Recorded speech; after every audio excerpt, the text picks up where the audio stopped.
Welcome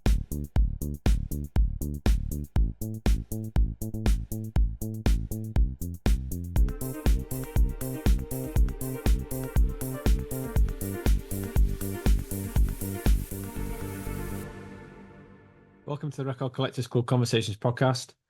This week, I'm delighted to welcome a new favourite band of mine onto the podcast, Novablood from Carlisle. The band are due to release their new album entitled Destroy the Magic on October the 4th, and have had a number of singles released over the last few months from that. Having been friends with one of the members of the band, Paolo, for a few years after his appearance in the first Record Collectors book, it's a welcome return for him to return to this Record Collectors Club project. And this time he's been joined by his bandmate, Mark. So welcome to the podcast, Novablood. Cheers, mate. It's been a crazy few months for you guys, hasn't it? Obviously, gigs in Ibiza, signing to a record label, and a new album out. How's things been in the last few months? Pretty hectic. Yeah, it's been quite exciting, actually. Yeah, because obviously we signed the deal in May, was it? I think. And then everything sort of snowballed quite quickly from there. You know, it's just been a really nice kind of flow. Yeah. Yeah.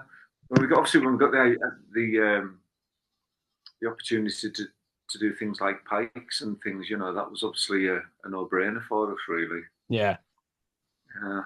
It seems to be like every few days there's just been like another development or another opportunity. So like the band's WhatsApp group, like pretty much every day is just full on something else. Yeah. Mark's got a new idea for a track. There's another gig coming up, and it's been like that for the last few months now. So it's just been a lot of stuff going on, it's been really good. Yeah. That's good. So your calendar's like filling up for the next sort of few months and stuff in gigs, and is that going to be happening next year or? Yeah, so kind of. We haven't announced the dates yet, have we? No, not yet. No, I think we're probably dropping some dates, album release week, so to speak. So probably end of this week to start next week, probably. Yeah, but it's pretty busy through October into. I think we sort of finish around early December. Right. Yeah. And then we've kind of got a couple of things on the horizon for early next year as well. So it's been quite good to keep the momentum going. Yeah, I mean, that's obviously it, isn't it? When you're kind of like writing music, they always say, I suppose they say that the second album or the next album is the hardest thing to write after that, after you put an album out. So as long as you keep the momentum going. So tell me about the new record then. So when did you kind of start planning it and then writing and recording? How long, like kind of, what kind of time period are we talking about? I started the demos really around November last year, and it was just quite an easy process, really, in the respect that it was all about just kind of feeling my way through the writing again. It wasn't like I sort of sat down and decided this is the direction per se. It was all about just seeing kind of what flowed, really. So I mean, sometimes when I've sat down with an album idea or a project or something, I've kind of thought it has to be this way, potentially a linear path through it. Although when we sort of sat back and looked at this album, once it was actually complete, there is a linear through, more lyrically than anything else. All right, okay.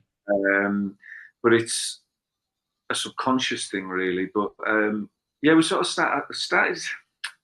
Yeah, it was about October. It was around about sort of January, February time where we had maybe 5 tracks or so where we started to maybe send to people to get a little bit of feedback. Mm-hmm. And the feedback was actually like, whoa.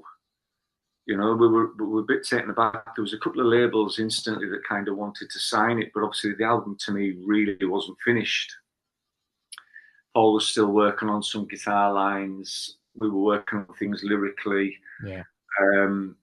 So it was by no means finished. So rather than jump for the first bite, we thought, well, no, let's just breathe a second here and just carry on. And I wanted a body of at least 10 songs, but by the time sort of around about February, March came, we had 21. Wow. So there's 21 tracks, which made it a little bit sort of complicated, because essentially what we were doing at the time was rehearsing a 30-minute set. And when you've got 21 tracks and you're trying to work out which of those 21 goes into a 30-minute set, basically the 30-minute set that we were practicing back in March isn't even what we're actually playing out live now. You know, we had that kind of luxury. So it's been ever emerging, really, which is kind of what the album sort of did as well. So, you know, you're kind of working on one thing 1 minute and then you're bringing it into the set maybe a week or two later. Okay. Yeah. So was it always going to be an LP then, or rather, or did it start off as an EP, or have you always wanted to put an album out? I wanted to do an album. Yeah. Yeah, I wanted to do an album.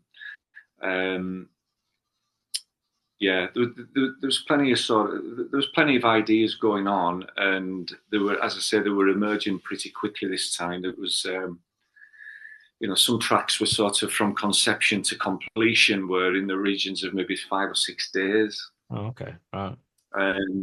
So, I mean, some people might think, Jesus, that's quick. Are they any good? But, you know, sometimes those are the ones that work best. You know, there's an element of spontaneity about them, you know, which I don't think I would have got if I was to really sit down and start mulling over, should I do this, should I do that? I just allowed it to take place, you know. Okay. So then just talking about influences, and then sort of like influences from your own record collections, have you drawn influences from your own kind of collections? I mean, obviously, Paolo, I kind of have an idea of what your type of music that you like is, but what about yourself, Mark? It's a difficult one, really, because I genuinely don't think that I've been influenced by any particular field or genre or anything like that. I'm told through certain people in the press that they think that vocally it's very David Sylvian, who I happen to be a huge fan of. Personally, I don't hear it, but I've been singing David Sylvian in Japan songs since I was 12 years old, so it's bound to rub off in there some way, shape, or form. So again, a subconscious thing, I think. But I'm a huge fan of Japan, Sylvian, the whole new wave kind of movement, really, new romantic. And obviously, I'm a really big fan of electronica dance music. Yeah, I like song-based stuff, you know, which is primarily what the Novablood thing is, you know. So it's chorus, verse stuff, but obviously I like big hypnotic stuff that goes on for 15 minutes as well. Okay. Because I mean, obviously, like I say, Paolo, you obviously have electronic background, don't you? That's kind of your tastes, should we say? You know, likes of LCD sound system we've talked about previously, and stuff like that. Yeah, I mean, I think it was the film Hackers when I was a kid. The soundtrack got me into electronic music and techno, and it just kind of, I met a couple of key people in my life throughout that kind of that direction as well. And it's like a lot of the stuff I was listening to, and it has predominantly just been electro. I mean, as you know, I listen to everything, but yeah, it's always been kind of electronic music at the forefront of it. So, like you say, LCD sound system, but even like more like obscure ambient stuff, but you know, always it's pretty much electronic based is kind of what I absolutely love. So yeah. And then so just going kind of I don't want to say going back to the beginning, but you two obviously, how did you two kind of meet, and then where did the Novablood relationship form? It would have been Lil Devious days. So Mark was producing house music under the name Lil Devious back in, when did you start doing that? That was 95 was the first release. I think we decided to mutate Little Devious into Burn the Negative around about 2008, which is, I mean, I knew Paolo from back in the day when he was a DJ at a place called Fat Fingers in Carlisle. And we were actually putting on a live event we very rarely did anything live as Little Devious, but when we did, we liked to, get guest vocals in and things like that, support the local DJ network, etc. And a friend of mine, had says, why don't you get Paolo in from Fat Fingers? And I went, oh yeah, give us his number. So I got his number and I rang him and I says, look, we're doing this night. Do you want to play? Yeah, well, that'd be great. I says, do us a favour, give us your name for the flyer.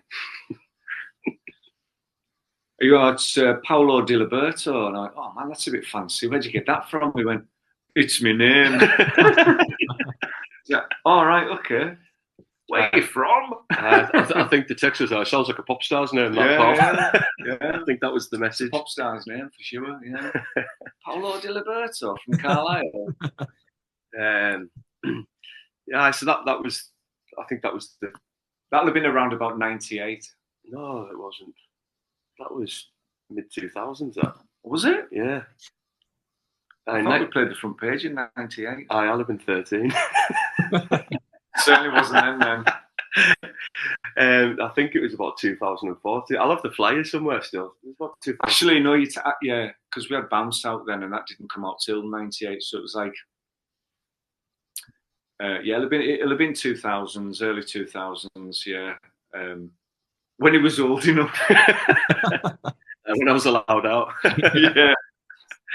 I had no idea, officer, that I was ringing a 13-year-old to come and DJ for me. Yeah, that was the first time we met, and then the Little Devious thing became Burn the Negative, as you say. Yeah. And then have you kind of morphed into Novablood in effect in the last sort of few years, or is it? Well, Novablood was a project that was kind of carrying on over a period of time. Yeah. And there was a couple of albums out, but a lot of things changed towards the latter end of 2023 last year. So I decided to kind of guide the direction of the album into potentially more guest vocals, and I ended up doing all the vocals on the new album. Mm-hmm. But I got Paolo involved around about October, November last year when I said, look, I'm going to go back on vocals. Do you want to do the technology like you did in Burn the Negative? Because obviously that's where our history really connected, etc. And he was like, yeah, we'll do that. Yeah, that's cool. So it was a bit of a no-brainer, really. There wasn't a major plan to do anything. It was just a case of trying to get the songs right and then try and see what they would work out live like. And of course, the response onwards had been really positive, so that drove us forward to carry on with the writing of the album as well. Yeah. Okay. And then where does Paul fit in all this then? Paul's a guitarist. Yeah. So he started off on bass because it was a little bit more bass led at the time, and he does play a little bit of bass on. Does he play any bass on any of the tracks now? I can't remember now. But it just became apparent on lots and lots of rehearsals that guitar was going to be the way forward, and he was a guitarist anyway, so it kind of was a bit of a no-brainer, really. But Paul's a really nice texturizing guitarist. Again, he brings a lot of texture and movement to the pieces. It's really good to work with in that respect. Okay. Yeah. And then talking about the album itself, then, so how many singles have you had out from it so far? 2 so far. Two so far. Biblical was first, and then Bring Your Love. Yeah. And then, so how easy is it to pick singles from albums? Because you hear stories. I don't know if this is true, but obviously, when you've signed to a label, the label drives a lot of the decisions to put a song out due to radio play or whatever that kind of stuff is. But I assume, obviously, you guys have driven this mainly for this record. It's been a bit of a running joke within the band, actually. Every time Mark puts a new track in the group, it's like, oh, he's written another single. It's another single. Because every single track that he put to me and Paul were like, that's got to be the next single. And then the next one, that's definitely got to be a single. And we seem to have like every track was like, we wanted it to be a single because we loved every single one of them. So Yeah, it almost became a running joke that Mark just keeps writing, Yeah. writing singles. I think it wasn't actually until we got signed to the label, though, that suddenly it obviously becomes quite serious, and then you've got to start to possibly think commercially, which is something that I don't like to do. But I spoke to the guys at the label and says, look, we'd rather you picked. There's 21 tunes there. You know, which ones do you want to, come as singles? They went, no, we'll let you decide. It was like, oh God, it's just so difficult to choose your own material really for singles. You have an idea, like Paolo says, it was very. There was a lot at the time that felt like they could be singles, and I really hoped the label would have chosen them, but God bless them, they turned around and says, no, we'd like you to pick the singles. So we did. We picked them, and we thought Biblical was a nice entry point because it's kind of I wouldn't say a slow burner, but it's quite brooding, and it very, very represents the album. I like performing that one live as well. It's a great opener for the gigs as well. And Bring Your Love is very instant, I suppose. I think I had a bit of a bet on with a friend of mine that I could get to the chorus within 50 seconds. So it's quite an instant kind of pop-led slice of electronica, and but there was a few others. There was quite, there was quite a few actually out of the 21. Because we then ended up with the situation of, once they confirmed that the album was going to be on vinyl, then you had to reduce it again. Yeah, 21 minutes either side at max, really. 22 at a push.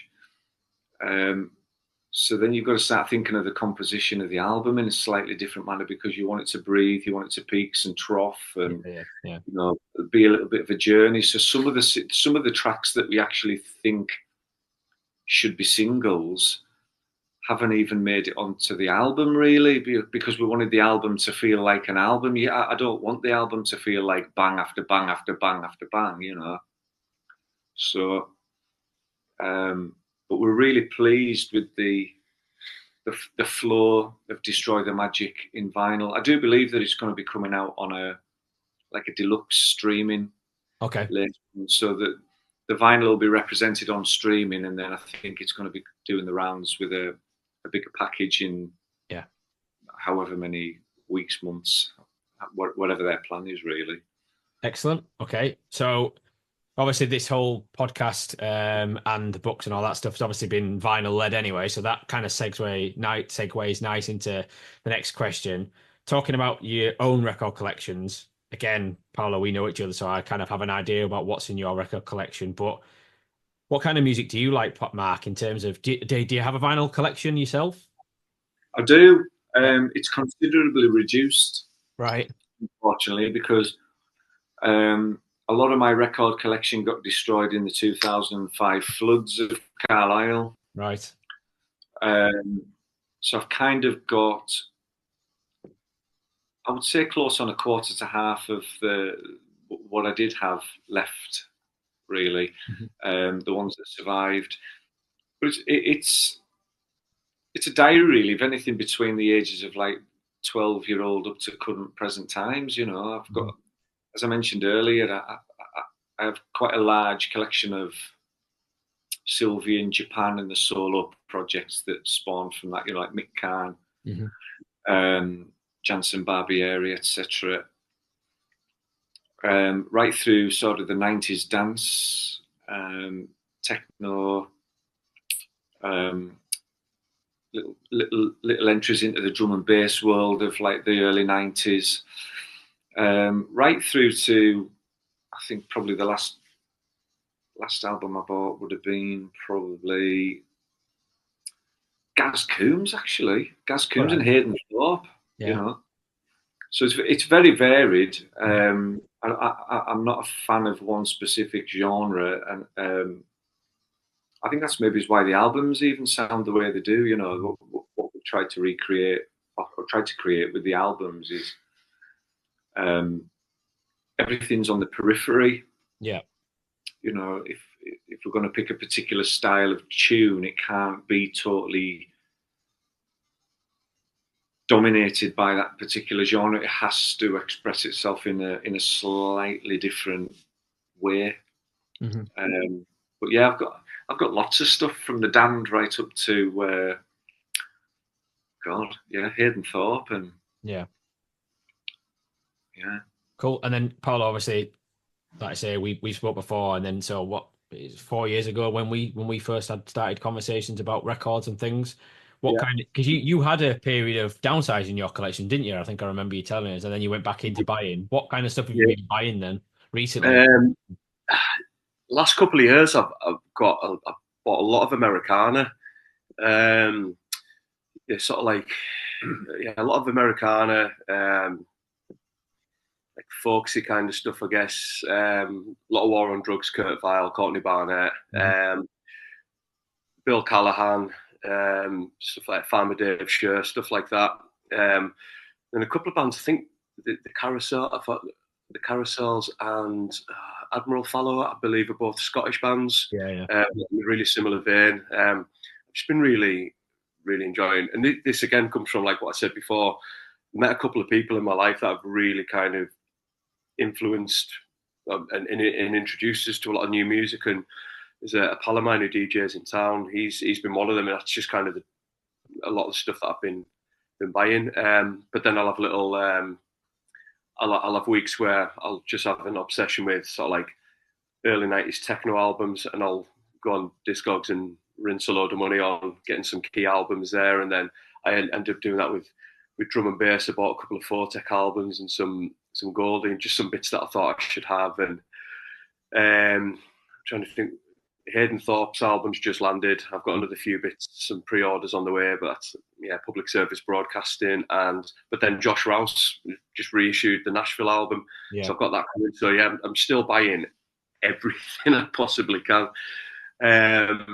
So yeah, it's the collection has grown a lot since last time we spoke. But weirdly, I've got rid of all my indie stuff. Is pretty much gone. I did get rid of it all, so. But then I've kind of refilled the shelves again with everything else. So yeah, I just buying everything and as much as I can, really. Okay, and obviously, Paolo, I know you DJ, but do you DJ as well, Mark? Yeah, that was the background really with the Little Devious, the house music that I used to produce back in the 90s and into the 2000s. So yeah, DJing was, I wouldn't say it was the centerpiece, but it became part of the whole job, really. Yeah. Okay, and then obviously we talked about some plans for sort of live gigs coming up, which you'll obviously announce in due course. What about plans then for the band in general in the next sort of say year? Are you itching to get back into the studio to kind of do another record yet, or are you gonna get this one out and tour it and do all that kind of stuff first? Yeah, we haven't really stopped. Really, we're still carrying on. Really, the mission is just to keep writing and pushing the sound to whatever direction that feels or seems comfortable at the time. Really, yeah. I think sometimes I think it's a really good idea to stop and try and see with a little hiatus where the sound goes from there. It was very difficult to stop intentionally. You know, I can't really do that. I've already proved that 2 or 3 times. I thought I'd maybe take maybe a month or so out of the studio, and now this album is going to go out there and breathe. But it would appear that we're just gonna keep writing. Really, it's just gonna keep moving. Okay, and then so just going back to vinyl itself, in terms of the physical, the artwork and things like that for the new record, who's designed that and who is kind of like who's put all that together?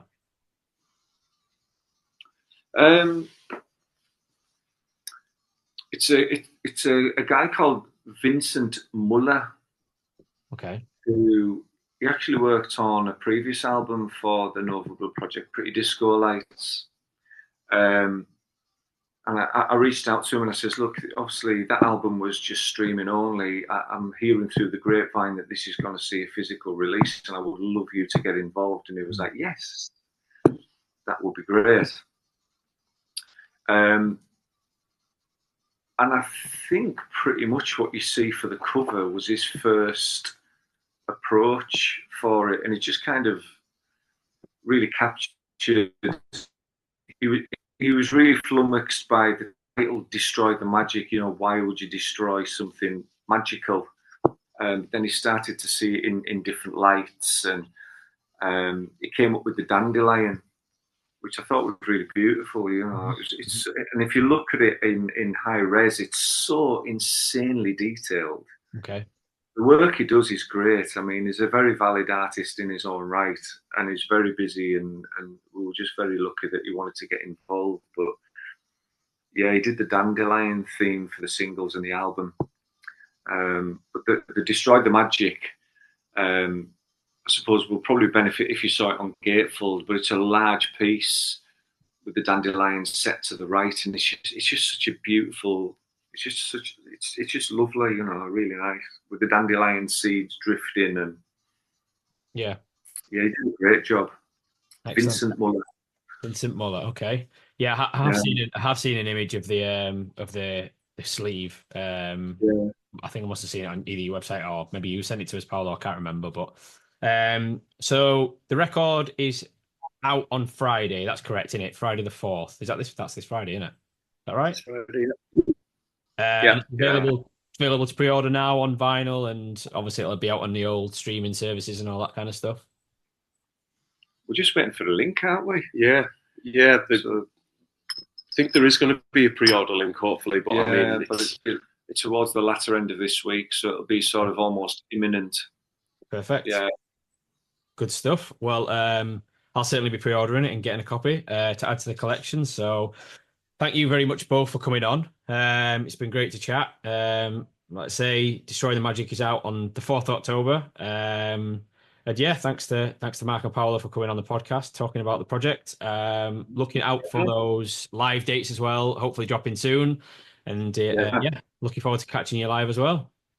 Yeah, we'll be dropping all those sort of things on social media, so yeah, Instagram, etc. So yep, follow Novablood on all the social media channels. That's the way to find out the information. So great stuff. Well, like I say, thanks for coming on, and I'll catch up with you both soon.